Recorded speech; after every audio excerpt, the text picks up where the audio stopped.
Waalaikumsalam warahmatullahi wabarakatuh. Damang ipah teh. Alhamdulillah mah damang. Alhamdulillah mah. Waalaikumsalam. Kunaon? Ini mah tadi Ipa curhat sama ibu-ibu jamaah kalau Ipa tuh takut menghadapi kematian mah. Ipa dosanya masih banyak banget mah.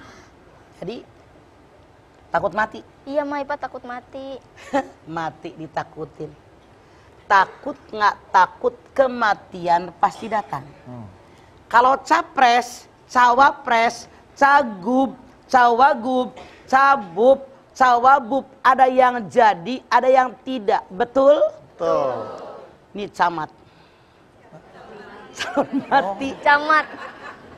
Semua mau nggak mau, suka nggak suka, rela nggak rela, redo nggak redo, nerima nggak nerima, pasti mati. Siapa yang pengen duluan ngacung?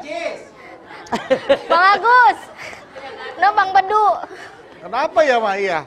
Pada orang kalau ditanya duluan kayaknya pada pengen dorong-dorongan gitu loh. Maaf, karena memang kematian itu sesuatu yang menakutkan. Makanya ditanya, siapa yang pengen mati duluan? Enggak. Saya ngelawat duluan. Kenapa? Karena mati itu sesuatu yang menakutkan. Padahal Allah berfirman, kullun nafsin dha'iqatul maut wa innama tuwaffawna ujurakum yaumal qiyamah. Dalam surat Ali Imran 185. Setiap yang berjiwa, bernapas pasti mati.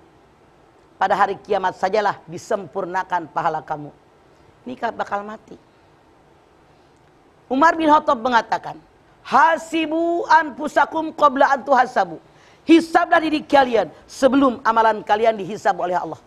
Maksudnya apa? Mendingan kita menilai mana salah, mana benar.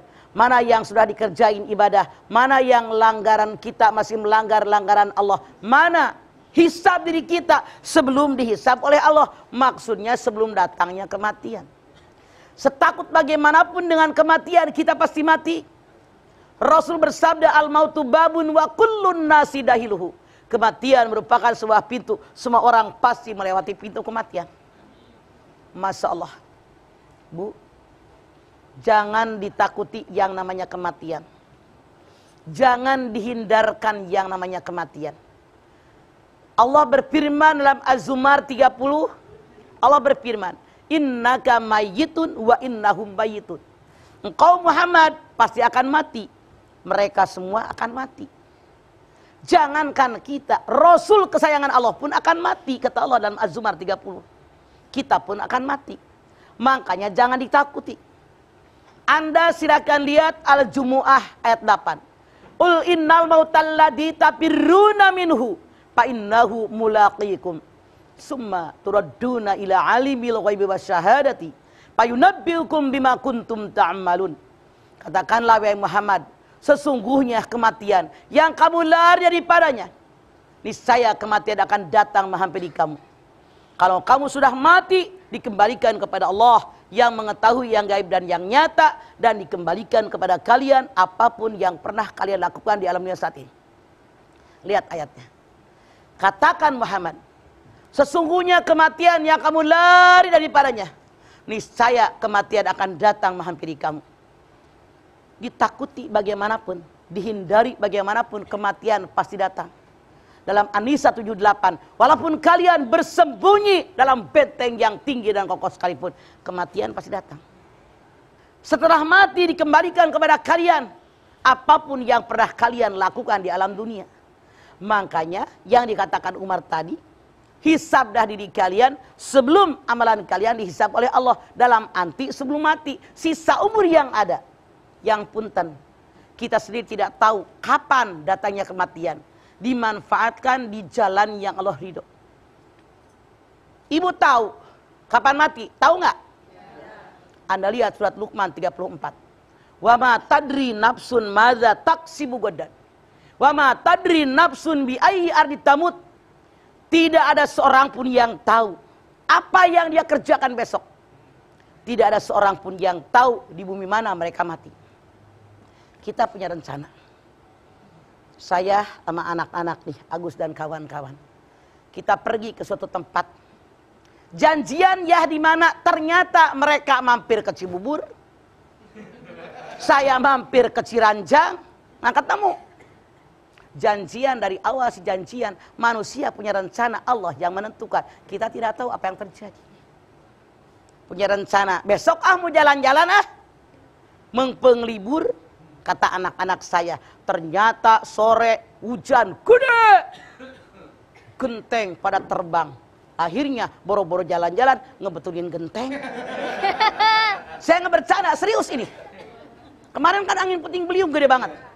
Jadi angin tuh genteng pada ngablak. Masya Allah, ini yang terjadi. Wa ma tadri nafsun madza taksibu gadan.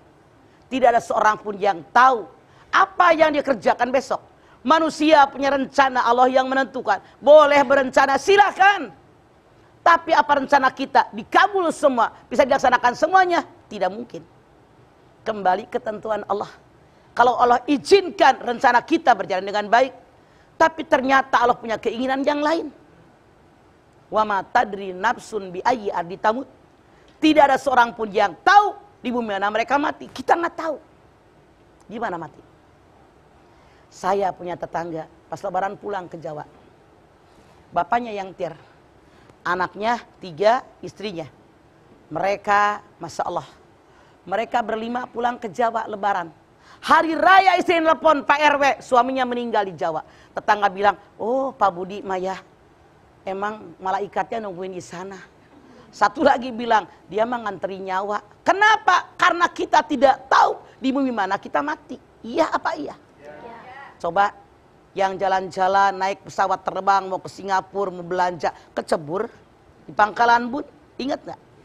Yang mau jalan-jalan ke Pekanbaru, kecebur di Kerawang.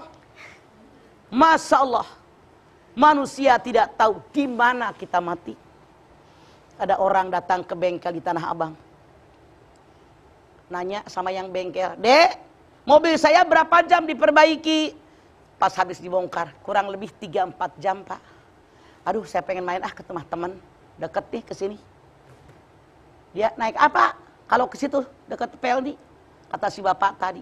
Tuh Pak naik angkot lewat. Naik angkot lewat di Abdul Muiz, angin puting beliung, roboh pohon nimpa angkot, meninggal. Kalau orang bilang mah yang nggak percaya takdir, ya Allah Pak, kenapa nggak diem aja di bengkel? Tapi Allah menentukan lain. Itulah kematian, rahasianya Allah, ketentuan Allah. Ya, kematian. Baik, Mama. Nanti kita lanjutkan lagi tausiahnya, Mah. Ya. Dan buat jamaah juga jangan kemana-mana karena nanti setelah ini Mama akan lanjutkan tausiahnya. Jadi tetaplah bersama kami di rumah Mama Dede.